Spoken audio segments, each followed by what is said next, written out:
ಶಾಸಕರಾದ ವಿಜಯಾನಂದ್ ಕಾಶ್ಯಪ್ನವರ್ ಹಾಗೂ ಅವರ ಪತ್ನಿ ವೀಣಾ ಕಾಶ್ಯಪ್ನವರ್ ಕಾಂತಾರ ಚಲನಚಿತ್ರ ಹಾಡಿಗೆ ಡ್ಯಾನ್ಸ್ ಮಾಡುವ ಮೂಲಕ ಗಮನ ಸೆಳೆದರು. ಇಲ್ಕಲ್ ಪಟ್ಟಣದಲ್ಲಿ ಆಯೋಜನೆ ಮಾಡಿರುವಂತಹ IPL ಕ್ರಿಕೆಟ್ ಪಂದ್ಯಾವಳಿಗೆ ಅದ್ದೂರಿಯಾಗಿ ಚಾಲನೆ ದೊರಕಿತು. SVM ಕಾಲೇಜಿನ ಮೈದಾನದಲ್ಲಿ ಬೃಹತ್ ವೇದಿಕೆಯಲ್ಲಿ ಪತ್ನಿ ವೀಣಾ ಜೊತೆಗೆ ಕಾಶ್ಯಪ್ನವರು ಡ್ಯಾನ್ಸ್ ಮಾಡಿ ಪ್ರೇಕ್ಷಕರನ್ನು ರಂಜಿಸಿದರು. ಈ ಮೊದಲು ಸಿನಿಮಾ ತಾರೆಯರೊಂದಿಗೆ ಇಡೀ ಇಲ್ಕಲ್ ಪಟ್ಟಣದಲ್ಲಿ ತೆರೆದ ವಾಹನ ಮೂಲಕ ಮೆರವಣಿಗೆ ನಡೆಸಲಾಯಿತು. ಕಾಂತಾರ ಚಲನಚಿತ್ರದ ನಟಿ ಸಪ್ತಮಿ ಗೌಡ ಹಾಗೂ ಡಾಲಿ ಧನಂಜಯ ಸೇರಿ ಇತರರು ಕಲಾವಿದರು ಭಾಗಿಯಾಗಿದ್ದರು. ಸಂಜೆ ಸಮಯದಲ್ಲಿ ನಡೆದಿರುವಂತಹ ರಸಮಂಜರಿ ಕಾರ್ಯಕ್ರಮದಲ್ಲಿ ವಿವಿಧ ಗಾಯಕರು ಹಾಗೂ ಕಲಾವಿದರು ಪ್ರೇಕ್ಷಕರನ್ನು ರಂಜಿಸಿದರು. ಇದೇ ಸಮಯದಲ್ಲಿ ಶಾಸಕ ವಿಜಯಾನಂದ್ ಕಾಶ್ಯಪ್ನವರ್ ಅವರ ಪತ್ನಿ ವೀಣಾ ಅವರೊಂದಿಗೆ ಸ್ಟೆಪ್ ಹಾಕಿ ಗಮನ ಸೆಳೆದು ಪ್ರೇಕ್ಷಕರನ್ನು ರಂಜಿಸಿದರು.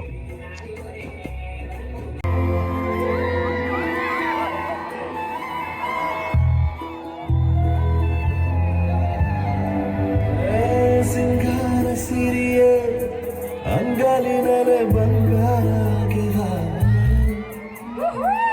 ಗಾಳಿಯಂತೆ ಕಣ್ಣುಚ್ಚಿ ಹೊಂಗನ ಸಾರಸ ಛಾಯೆ ಮಂದಹಾಸ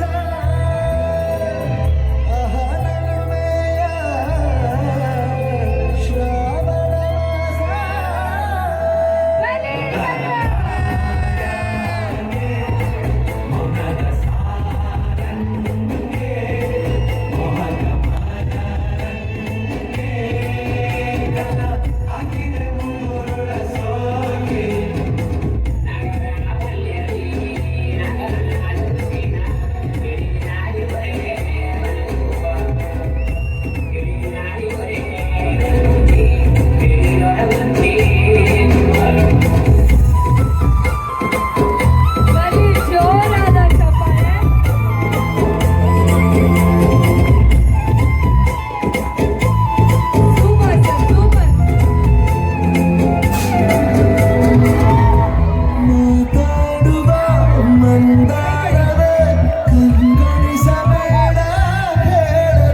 ಜೊತೆ ಕಳೆದ ಕ್ಷಣಗಳೇ ಆಸರೆಯ ಅಪ್ಪುಗೆ.